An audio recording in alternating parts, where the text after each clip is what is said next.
शंकर भगवान की जय।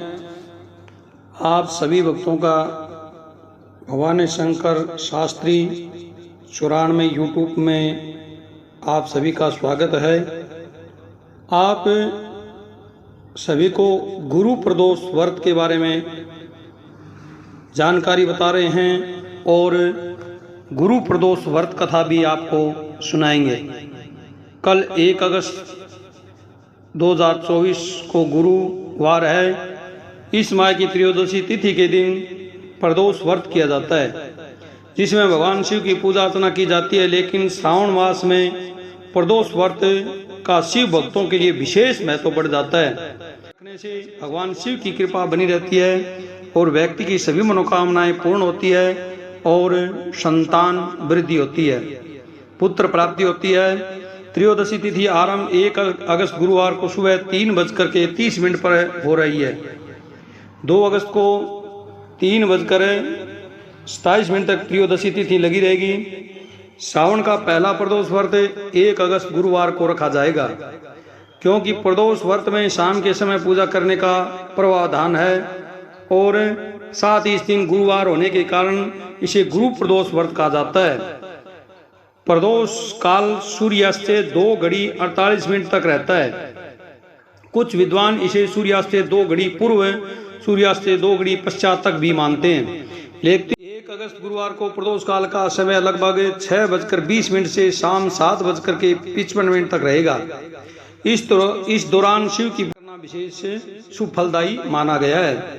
प्रदोष का अर्थ है रात्रि का आरंभ। प्रदोषों को रजनी मुखमय रात्रि के प्रारंभ की बेला प्रदोष नाम से संबोधित की जाती है। प्रदोष का भगवान शिव के साथ अन्योन्यथा संबंध है। इस दौरान शिव जी प्रसन्न होकर कैलाश पर नृत्य करते हैं। इस समय शिव साधना करने वालों को अमोघ फल प्राप्त होता है। रावण आदि काफी शिव भक्तों ने प्रदोष काल में शिव की उपासना करके सिद्धियां प्राप्त की है और इस प्रकार है। वृत्रासुर की सेना में घनघोर युद्ध हुआ। देवताओं ने दैत्य सेना को पराजित कर नष्ट भ्रष्ट कर डाला। यह देख वृत्रासुर अत्यंत क्रोधी हो समवेत युद्ध को उद्यत हुआ। आसुरी माया से उसने विकराल रूप धारण कर लिया। सभी देवता भयभीत हो गुरुदेव बृहस्पति की शरण में पहुंचे। बृहस्पति महाराज बोले, पहले मैं तुम्हें वृत्रासुर का वास्तविक परिचय दे दूं। वृत्रासुर बड़ा तपस्वी और कर्मनिष्ठ है। इसने गंधर्वमादन पर्वत पर घोर तपस्या कर शिव जी को प्रसन्न किया है। पूर्व समय में यह चित्ररथ नाम का एक राजा था। एक बार वह अपने विमान से कैलाश पर्वत चला गया। वहां शिव जी के वाम अंग में माता पार्वती को विराजमान देखकर वह उपवास पूर्वक बोला, हे प्रभु, मोह माया में फंसे होने के कारण हम स्त्रियों के वशीभूत रहते हैं, किंतु देवलोक में ऐसा दृष्टिगोचर नहीं हुआ कि स्त्री आलिंगनबद्ध हो सभा में बैठे। चित्ररथ के यह वचन सुन सर्वव्यापी शिव शंकर हंसकर बोले, हे राजन, मेरा व्यवहारिक दृष्टिकोण पृथक है। मैंने मृत्युदाता कालकूट महाविष का पान किया है, फिर भी तुम साधारण जन की भांति मेरा उपवास उड़ाते हो। माता पार्वती क्रोधी हो चित्ररथ से संबोधित हुई, अरे दुष्ट, तूने सर्वव्यापी महेश्वर के साथ ही मेरा भी उपवास उड़ाया है। अतः एवं मैं तुझे वह शिक्षा दूंगी कि फिर तू ऐसे संतों के उपवास का दुशासन नहीं करेगा।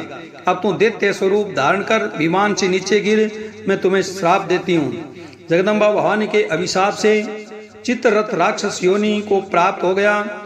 वो त्वष्टा नामक ऋषि के श्रेष्ठ तप से उत्पन्न हो वृत्रासुर बना। गुरुदेव बृहस्पति आगे बोले, वृत्रासुर बाल्यकाल से ही शिव भक्त रहा।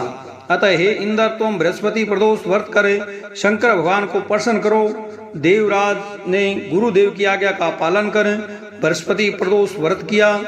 गुरु प्रदोष व्रत करके प्रताप से इंद्र ने शीघ्र ही वृत्रासुर पर विजय प्राप्त कर ली और देवलोक में छा गए। बोलो उमापति शंकर भगवान की जय। नमः पार्वती पते हर हर महादेव। जय श्री शिवाय नमस्तुभ्यम। श्री शिवाय नमस्तुभ्यम।